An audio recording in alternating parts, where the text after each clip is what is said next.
खंडरात दा नक्शा हो गए हैं, मुस्बित अमकान दा की बनसी, डाकू प्रधान तशाह बन गए, आदिल सुल्तान दा की बनसी, मेरे खिजर बयान तू बाहिर है, हक दे फरमान दा की बनसी, है मुल्क ते राज हनेरियां दा मेरे पाकिस्तान दा की बनसी। अल्लाह दे बाबरकत नाम तो करिए अज दे विलॉग दा आगाज़, जिहदे कब्जा कुदरत तुहाडी ते मेरी जान है, जिहड़ा पत्थर च पै कीड़े नूं रिज़क दिंदा है, जिहड़ा कदी भी किसी नूं भुखा नहीं सौण दिंदा, सत्तर मामा जितना प्यार करदा है, हमेशा इंसान दा भला चाहता है। और करोड़ों दरूद नबी अकरम सल्लल्लाहु अलैहि वसल्लम थे, जिंदी पारों अल्लाह ने पूरी कायनात दा नक्शा बनाया, अल्लाह ने पूरी कायनात दा खेल रचाया। तो जनाब अज दे इस विलॉग के अंदर एक मैं गल शामिल करनी है, जिहड़े कि सानूं बजुर्ग सुणाइंदे हुंदे हन, ते गल तुसीं तवज्जो नाल वीडियो नूं एंड तक वेखना, स्किप नहीं करना, ताकि जिहड़ी पूरी गल दा नज़ारा है, पूरी गल दा जिहड़ा लुत्फ है वो तुसीं लै सको। दो बंदे जा रहे हैं, एक घोड़े ते एक खोते ते है। खोते वाले ने घोड़े वाले नूं आख्या भी अगर तैनूं ढी जावे बादशाही ते तू की करसे। घोड़े वाले ने आख्या भी अगर मैनू बादशाही ढी जाए तो जनाब मैं मुल्क का जो निज़ाम है उन्होंने बड़ा दुरुस्त करसा, रस्तियां उत्ते नलके लवा देसा, आवाम वास्ते बड़ियां सहूलतां जिहड़ियां ने वो जनाब मैं पेश करसा, तलीम का निज़ाम बेहतर कर देसा, इदारे मजबूत करसा, जिहड़ियां ने जिम्मेदार लोग ने उन्होंने जी ज़रायत है उन्होंने बेहतर बनाईसा। मतलब मैं हर वो अच्छा काम करसा जिहड़ा करन दे लायक है, जिहड़ी आवाम वास्ते फ़ायदेमंद हो सी। वो घोड़े वाले खोते वाले को पूछे अगर तैनूं हुकूमत मिल जाए तो तू की कर सें। वो खोते वाले आख्या भी यार मेरी मेहनत काफ़ी हो गई, अबल तो मैनू हुकूमत मिलनी कोई ना, तो जो मैनू मिल गई तो मैं सारा कुछ पटा देना, बाग में पटा देने ने, मिल्लां में पटा देनियां ने, आवाम वास्ते ना मैं एडी औखा काम बनाना है कि तू वेख से तो तू याद रख से। हो सके बड़ी हैरत की गल है भी तेन अगर बादशाह ढी जाए तो आवाम नूं तू तंग कर सें। वो गल होई कि उस मुल्क दे विच एक बाज छड्डदे आन, बाज जिहड़े बंदे दे सिर ते बह जांदा उन्होंने मिल जाती है बादशाही।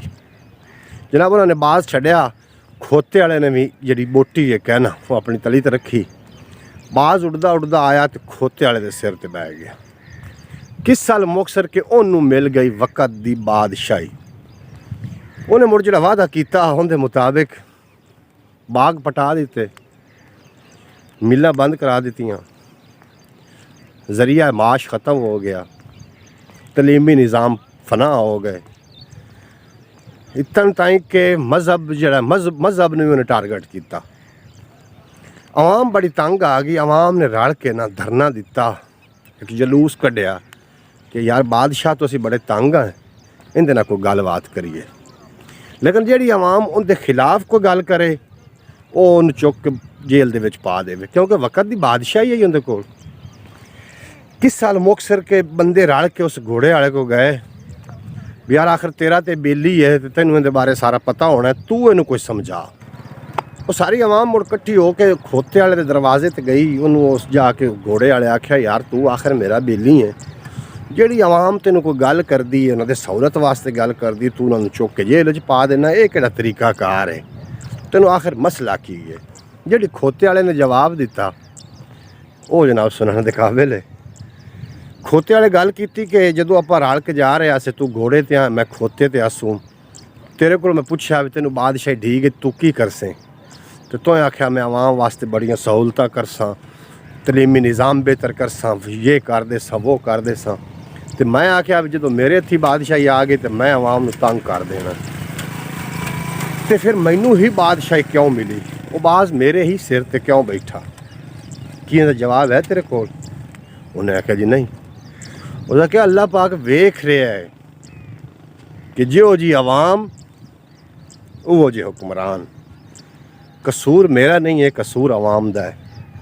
प्यारे दोस्तों मैं उम्मीद करना कि थोड़ा अज का विलॉग अच्छा लगेगा। अगर विलॉग अच्छा लगा हो तो चैनल में सबसक्राइब करके बैल नोटिफिकेशन प्रेस कर लेना, ताकि मुस्तकबिल अपलोड होने वाली तमाम वीडियो जी है वो बर वक्त थोड़े तक पढ़ती रहे। अपने दोस्त मुहम्मद खिजर नूं दिओ इजाज़त, लै यार हवाले रब दे मेरे 4 दिनां दे। उस दिन ईद मुबारक हो सी जिस दिन फिर मिलांगे, मिलते हैं किसी नवे विलॉग के नाल।